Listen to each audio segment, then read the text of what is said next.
O que significa para mim escutar: eu sou o bom pastor? Isso tem algum impacto na sua vida ou é indiferente?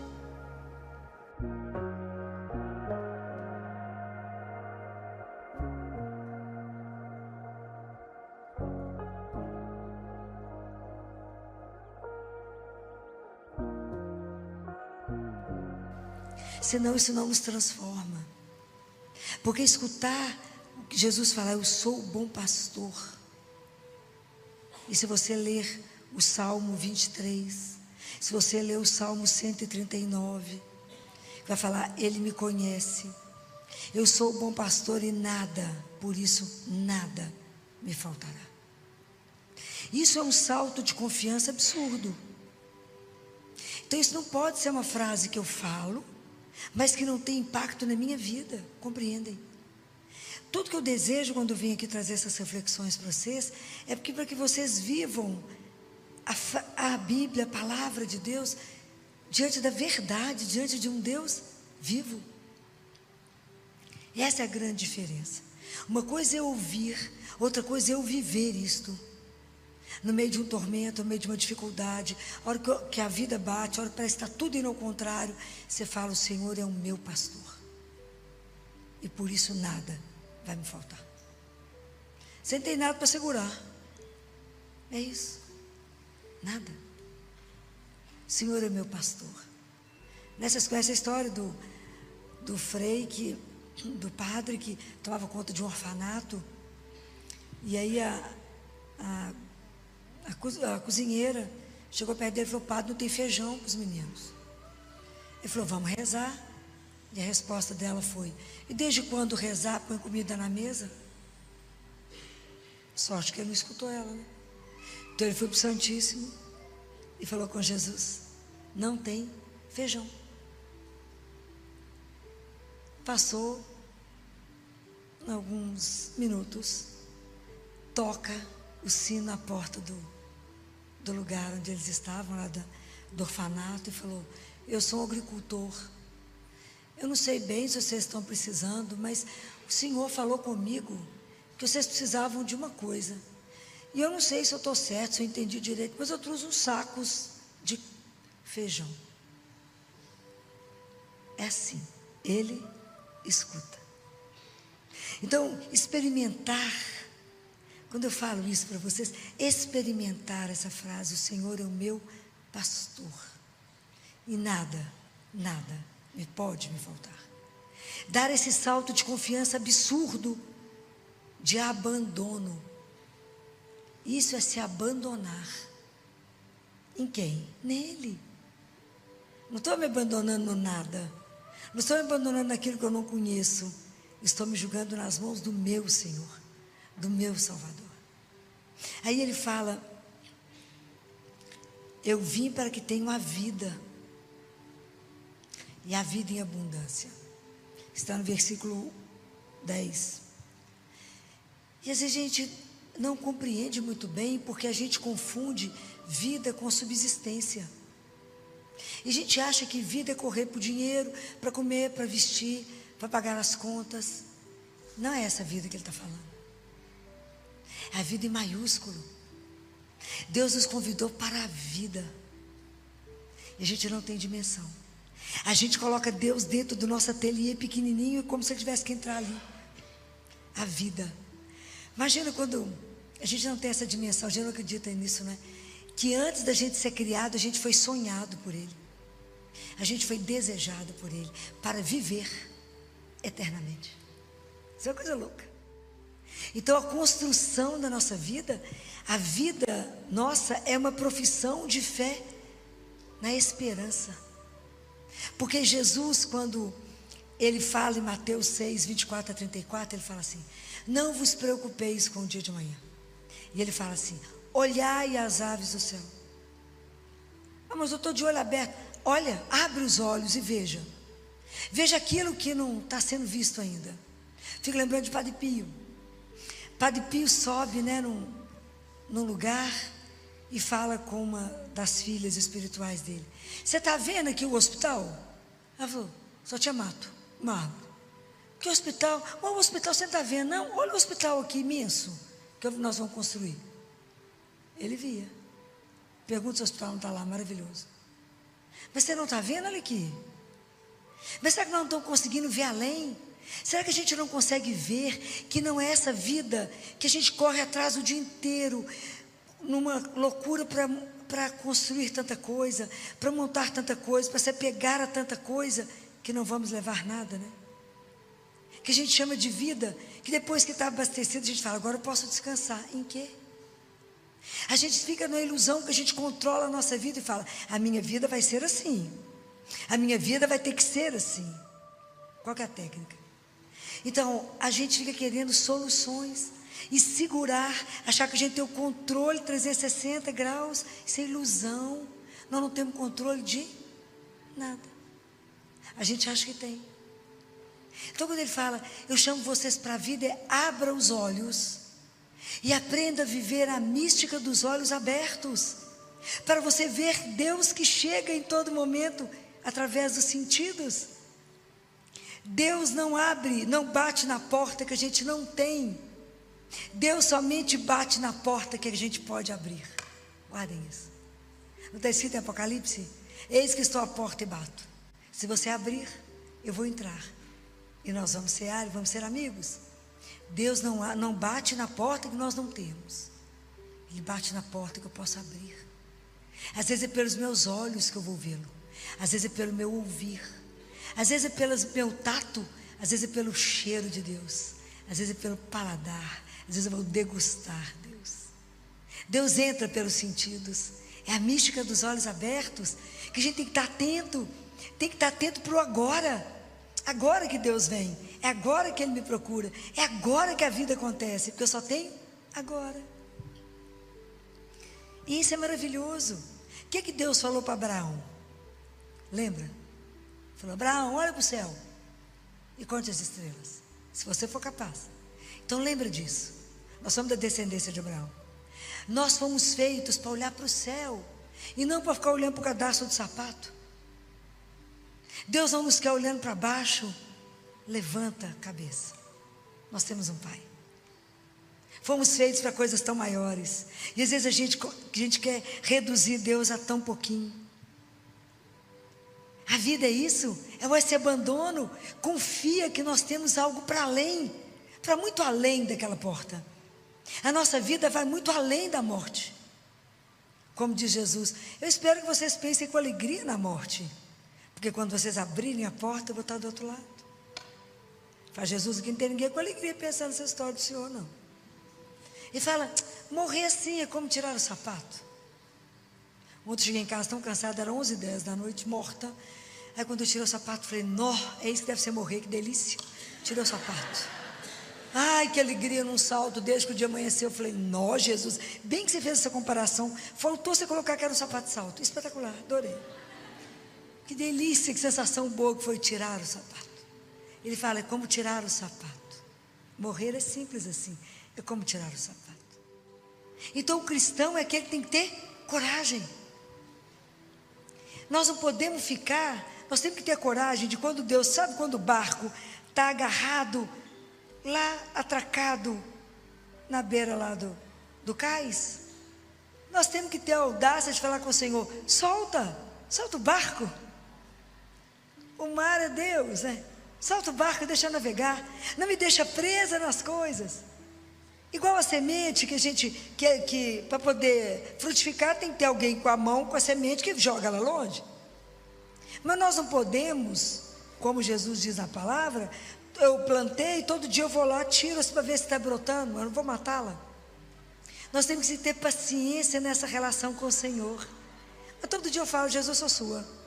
O Senhor faça de mim aquilo que o Senhor quiser. Até a forma que for melhor para o Senhor. E ele fala com a Gabriela, você já percebeu que você não nasceu? Ela falou, como não? Não nasceu para mim. Quando você chegar lá, será o dia do seu nascimento. Ai, como que a gente não conversa essas coisas lindas de Deus, né? A gente morre de medo de falar nesse assunto, né? Mas é maravilhoso que Deus tem. Então, nós vivemos hoje já na certeza daquilo que está marcado para nós no futuro. E isso transforma o nosso presente. E aí a nossa vida passa a ser um abandono. E aí eu me entrego nele com a vida que é entregue, a vida que eu não seguro. Essa é a vida verdadeira, porque ela multiplica. Aquele que perder a sua vida vai encontrá-la. Não é assim? Eu vou só aprender a amar se ele me ensinar, eu vou amando. Como é que eu aprendo a amar? Amando. É linda essa entrega, esse abandono, que a gente vai estar com ele a cada momento e se lembrar a cada dia, né?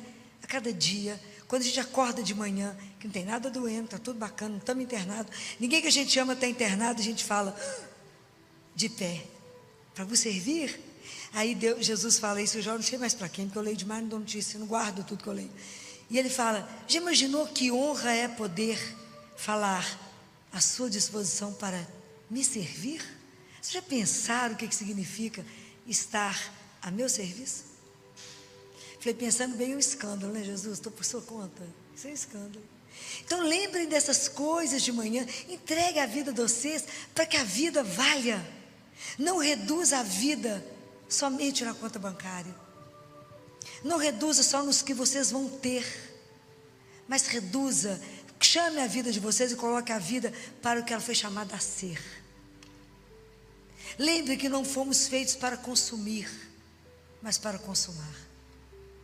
E o mundo nos quer nos colocar para consumir o dia inteiro.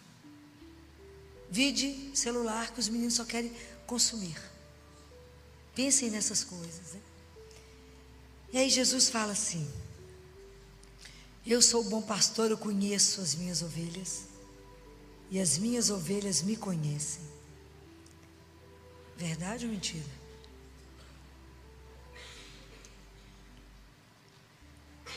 João Batista diz assim, no meio de vós está aquele que vós não... Qual que é o resto da frase? Nós vamos começar a ler a Bíblia de novo. No meio de vós está aquele que vós não conheceis. Verdade ou mentira? Jesus é um estranho. Nós não o conhecemos. A gente, quando ama alguém, você sabe o barulho do carro dele, não é? Concordando comigo? Você sente o cheiro e fala, passou por aqui. Não é assim? Você sabe tudo que o outro gosta, tudo que ele come. Você olha uma roupa e fala assim, isso vai agradar. Não é assim? Tudo que você vê, você pensa nele. Nós pensamos em Jesus quantas vezes no dia? Melhor nem comentar. Não vai magoar ele, não é?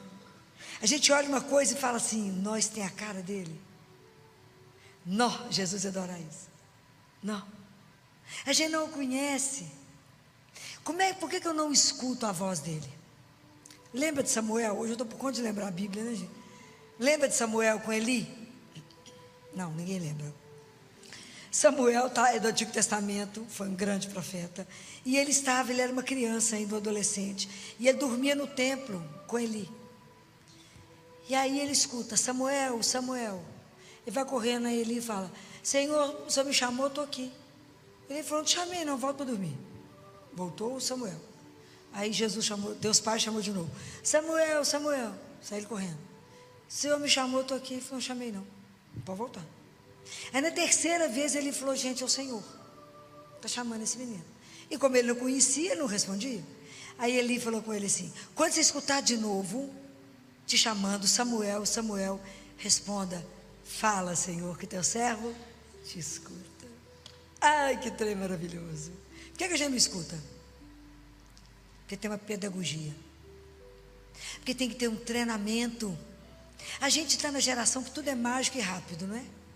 O povo me liga e fala assim, ô Filó, qual que é a oração boa para conseguir tal coisa? Ó, qual mágica? Não é assim que funciona com Deus. As coisas não são assim. Como é que funciona? Fala, dobra o joelho, reza o terço, espetacular. Não tem uma arma mais poderosa que essa. Mas para que eu possa aprender a ouvir o Senhor, eu tenho que aprender a pedagogia do silêncio. Fala, mas eu fiquei ali no Santíssimo caladinha. Calou a boca, mas não calou a cabeça e nem o coração. Fala mentira? Você só está de corpo. Aí a cabeça está voando, aí de repente você lembra, não, estou aqui rezando. Aí uma forma de começar é falar assim com o Senhor, Jesus, desculpa, só o corpo é que está presente, busca a alma, meu filho, ela está voando. Põe a alma no lugar. Vamos prender, ver se reza 2 minutos. E é um aprender a silenciar. Senhor, me ajuda a silenciar. Porque a cabeça tem que ir fervendo, arrumando um monte de solução para aquilo que eu te dei. A gente entrega as coisas para Deus, vai entregando a solução junto. Então, não precisa nem de vir cá, porque está perdendo tempo. Né? Aí o coração está agitado. Falo, não rezei, continuo cansado, continuo agitado. Eu falo, não rezou para a pessoa certa, rezou para você mesma. Quando a gente vem cá e conversa com ele, você entrega tudo. Sai leve, pode até voar. Mas isso é uma graça que a gente tem que começar a pedir a ele. Fala, Jesus, esse ouvido precisa te ouvir. Eu quero te ouvir. E se vocês olharem bacana para o ouvido um do outro, a nossa orelha, aqui dentro, ela tem a forma como se tivesse um feto intraútero. Começa a observar. Por quê? Porque aquilo que eu escuto pode gerar em mim vida ou morte, depende do que eu escuto. Isso é espetacular. Então, se eu escuto a palavra de Deus, igual nós estamos ouvindo, isso pode gerar dentro de vocês vida. E um desejo de viver isso que nós estamos conversando. Mas dependendo do que eu escuto, a palavra pode ser bendita ou maldita. E pode fechar meu coração, pode trazer uma tristeza. Quantas crianças, quantos adolescentes desenvolveram anorexia por um comentário mal feito? Tinha uma menina no consultório de 10 anos, uma bonequinha, mas ela ainda estava na fase dos 10, então ela tinha um peso um pouco acima, mas ela já era uma menina, uma moça, apesar de ter 10 anos. E eu acho que ela tinha uma paixão secreta pelo galã da sala. Sempre tem um galã na sala, né? Sempre ordinário, né? Mas sempre tem um galã. E elas estavam numa turminha sentada no recreio, no intervalo. E ele passou, apontou o dedo e falou: nó, você está uma baleia. Pode imaginar, essa menina secou, que nem menstruar mais, ela menstruava. Ela secou, porque a vida foi embora. Trazer a vida de novo foi uma luta. Foi uma luta. Então, o que ela ouviu, destruiu nela tudo que ela acreditava. Podia ser só aquela paixão platônica e nunca ter nada, né? Que as meninas falam: tia Filó, mas os coleguinhas são muito feios. Fala, presta atenção que é tudo frango ainda desossado. Anota o nome que vai virar galo e vai ficar um espetáculo. Anota o que interessa, que esse negócio vai ser transformado. Mas aquilo que escuta pode me promover ou pode me destruir. Isso é muito sério. É o que a gente fala com o filho. Você é um incapaz. O que ele vai ser? Incapaz. Se eu falo com o outro, não, você é demais, você dará conta. O que ele vai fazer? Vai dar conta. Então é preciso que a gente preste atenção naquilo que eu escuto. Por isso que a fé vem pelo ouvir.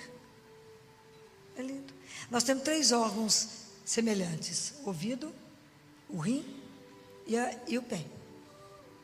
O dia que você vê uma pessoa que a orelha começa abaixo dessa linha do olho, pode procurar o rim dela que tem problema.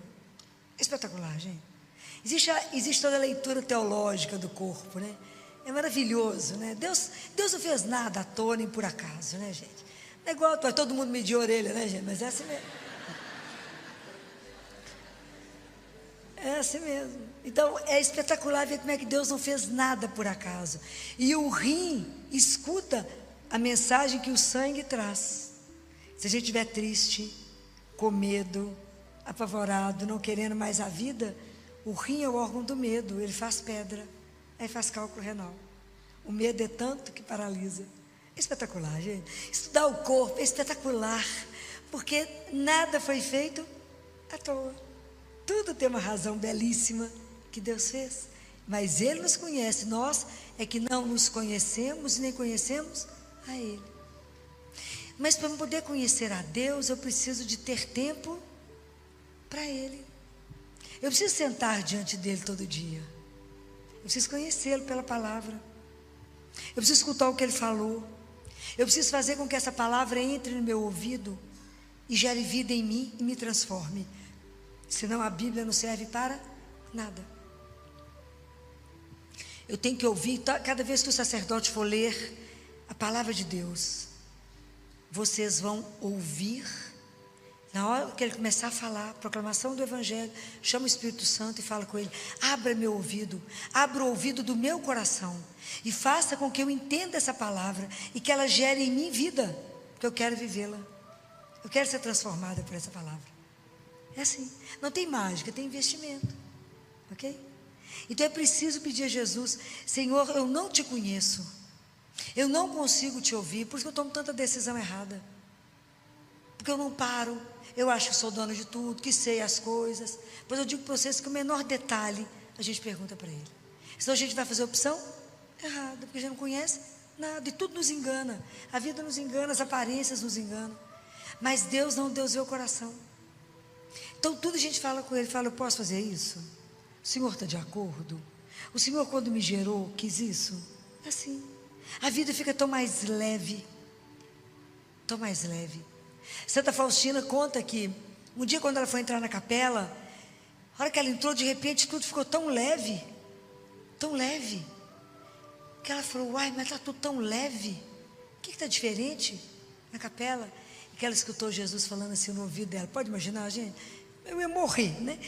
Falando assim: reze assim, Faustina, ensina ela a rezar o terço da misericórdia. Presta atenção. Ele dita aquilo para ela e ela vai repetindo aquilo que ele fala. Isso é uma coisa de louco. Então o que eu estou querendo dizer para vocês é que quando aonde ele chega, tudo se transforma. Então aquilo que está pesado na nossa vida nos transforma, tem que ser transformado por ele.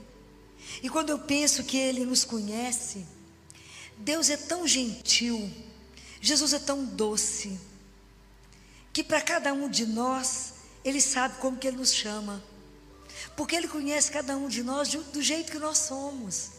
Ele não nos chama de uma forma igual, porque nós não somos iguais.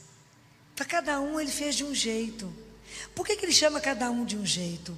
Porque para cada um ele quer fazer uma aliança de amor eterno. Mas para cada um vai chegar de um jeito. Olha como que nos respeita. Para e pensa em quantos lugares o Senhor foi atrás de você. Quantas vezes ele largou as 99 e viu que você tinha fugido e foi atrás de você? Em quantos descaminhos ele te pegou? Quantas vezes ele não permitiu que você morresse? Quantas vezes ele salvou a sua vida? Quantas vezes a sua opção ia te levar para a morte, ele foi lá e falou: você é minha, você custou o meu sangue. Em quantos caminhos ele foi atrás de nós? Quantas vezes o Senhor assentou do seu lado e te esperou ter força para andar? Quantas vezes? Ele esperou você chorar e enxugou suas lágrimas, e você não viu. Quantas vezes? E quantas vezes ele continua insistindo com você? E quantas vezes ele tem batido na porta do seu coração e falado: abre? Quantas vezes o Senhor nos buscou e continua nos buscando? Então uma das maiores alegrias da minha vida que eu falo com Ele é: obrigado por não ter desistido de mim. Obrigado por ter insistido comigo. Aquilo que Santo Agostinho fala: tarde te amei, beleza, tarde te amei. O Senhor estava em mim, eu como estava no Senhor.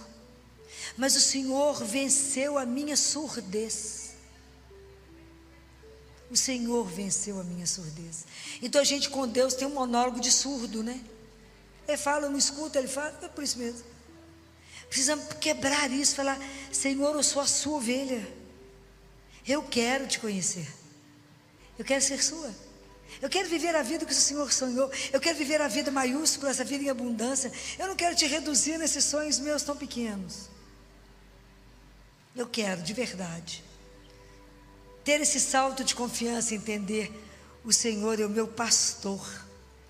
E aqui, como em Ezequiel 34, risca isso, que isso é belíssimo. Ele fala: sou eu que vou buscar cada um e vou dar repouso.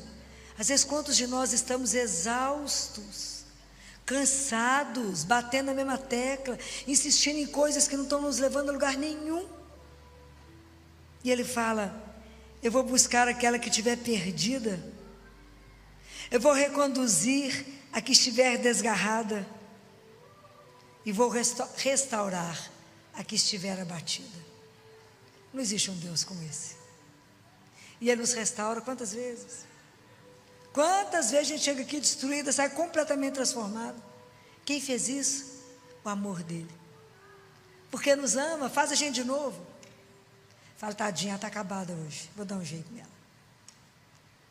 Vou soprar nela de novo. Vou devolver a vida a ela, vou falar com ela, vem cá descansar em mim, porque meu fardo é suave. Vem cá. Vem cá que eu te restauro. Está preocupada com o quê? Cansando por quê? Entrega para mim seu problema, eu tenho a solução. Por que você está preocupada com isso? Não preocupe, eu tenho a solução. Isso é escandaloso, um Deus desse é escandaloso. Então quando eu perguntei para vocês, né, e Ele fala que aquela que estiver gorda e vigorosa, que Ele vai guardá-la. Ele fala, guardá-la-ei. Ele carrega, aquela imagem dele carregando a humanidade, representada por uma ovelha nas costas, é o que ele veio fazer. Ele veio aqui para nos buscar para a casa do Pai. Imagina que coisa maravilhosa, veio buscar cada um. Não tem um mais importante do que o outro, cada um de nós é loucamente amado por Ele. E aí quando eu falo com vocês isso, quando eu perguntei, o Senhor, eu sou o bom pastor. E isso tem que fazer a gente tremer. Saber que eu caminho diante de um Deus que é vivo. Então, como eu gostaria que vocês, diante dessa frase, abrissem os olhos para perceber que nós estamos diante de Deus. Não precisa vê-lo, o importante é que Ele nos veja. Como eu gostaria que vocês sentissem o cheiro dEle do lado de vocês. Como vocês pudessem degustar da presença dEle. Como vocês pudessem se enamorar da presença dEle. E falar, Ele é o meu pastor, então descansem nele. Aquele que é cristão não podemos viver atordoado, desorientado, com medo de tudo, pois nós temos o pastor que nos guarda. Ele fala, ninguém pode tirar vocês da minha mão. Ó, que escândalo. Isso é um descanso. Ninguém te tira da minha mão. Então o que pode nos amedrontar? Nada. Nós temos o Senhor. Entrega. Fala, vem Senhor, vem cuidar de mim. Vem colocar minha vida no trilho. Se eu sair do lugar, me coloque ali. Porque eu quero viver essa intimidade, eu quero ser sua ovelha. De preferência carregado no colo. De preferência. Que o Senhor me carregue, me guarde. Então eu posso descansar. Porque eu posso repousar, porque eu estou diante de quem vela pela minha vida, pelo meu sono. Isso é escandaloso. Tem gente que não dorme porque tem medo da noite. Nós precisamos aprender a descansar nele e falar, eu vou dormir porque aquele que toma conta de mim, que me ama, não dorme. Ele vela pelo meu sono.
o Senhor nos buscou e continua nos buscando. Então, uma das maiores alegrias da minha vida que eu falo com Ele é: obrigado por não ter desistido de mim. Obrigado por ter insistido comigo. Aquilo que Santo Agostinho fala: tarde te amei, beleza, tarde te amei. O Senhor estava em mim, eu não estava no Senhor, mas o Senhor venceu a minha surdez. O Senhor venceu a minha surdez. Então a gente com Deus tem um monólogo de surdo, né?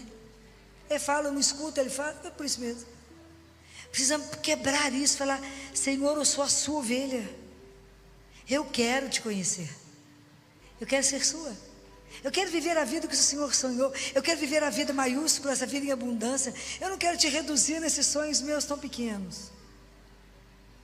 Eu quero, de verdade, ter esse salto de confiança, entender: o Senhor é o meu pastor. E aqui, como em Ezequiel 34, risca isso, que isso é belíssimo. Ele fala: sou eu que vou buscar cada um e vou dar repouso. Às vezes, quantos de nós estamos exaustos, cansados, batendo na mesma tecla, insistindo em coisas que não estão nos levando a lugar nenhum. E ele fala: eu vou buscar aquela que estiver perdida, eu vou reconduzir a que estiver desgarrada, e vou restaurar a que estiver abatida. Não existe um Deus como esse. E Ele nos restaura quantas vezes? Quantas vezes a gente chega aqui destruída, sai completamente transformado? Quem fez isso? O amor dEle. Porque nos ama, faz a gente de novo. Fala: tadinha, está acabada hoje, vou dar um jeito nela, vou soprar nela de novo, vou devolver a vida a ela, vou falar com ela: vem cá descansar em mim, porque meu fardo é suave. Vem cá que eu te restauro. Está preocupada com o quê? Cansando por quê? Entrega para mim seu problema, eu tenho a solução. Por que você está preocupada com isso? Não preocupe, eu tenho a solução. Isso é escandaloso, um Deus desse é escandaloso. Então, quando eu perguntei para vocês, né, e ele fala que aquela que estiver gorda e vigorosa, que ele vai guardá-la. Ele fala: guardá-la-ei. Ele carrega, aquela imagem dele carregando a humanidade, representada por uma ovelha nas costas, é o que ele veio fazer. Ele veio aqui para nos buscar para a casa do Pai. Imagina que coisa maravilhosa, veio buscar cada um. Não tem um mais importante do que o outro, cada um de nós é loucamente amado por Ele. E aí, quando eu falo com vocês isso, quando eu perguntei: o Senhor, eu sou o bom pastor. E isso tem que fazer a gente tremer. Saber que eu caminho diante de um Deus que é vivo. Então, como eu gostaria que vocês, diante dessa frase, abrissem os olhos para perceber que nós estamos diante de Deus. Não precisa vê-lo, o importante é que Ele nos veja. Como eu gostaria que vocês sentissem o cheiro dEle do lado de vocês. Como vocês pudessem degustar da presença dEle. Como vocês pudessem se enamorar da presença dEle. E falar: Ele é o meu pastor, então descansem nele. Aquele que é cristão, não podemos viver atordoado, desorientado, com medo de tudo, pois nós temos o pastor que nos guarda. Ele fala: ninguém pode tirar vocês da minha mão. Ó, que escândalo. Isso é um descanso. Ninguém te tira da minha mão. Então o que pode nos amedrontar? Nada. Nós temos o Senhor. Entrega. Fala: vem, Senhor, vem cuidar de mim, vem colocar minha vida no trilho. Se eu sair do lugar, me coloque ali, porque eu quero viver essa intimidade. Eu quero ser sua ovelha. De preferência carregado no colo. De preferência que o Senhor me carregue, me guarde. Então eu posso descansar, porque eu posso repousar, porque eu estou diante de quem vela pela minha vida, pelo meu sono. Isso é escandaloso. Tem gente que não dorme porque tem medo da noite. Nós precisamos aprender a descansar nele e falar: eu vou dormir, porque aquele que toma conta de mim, que me ama, não dorme. Ele vela pelo meu sono.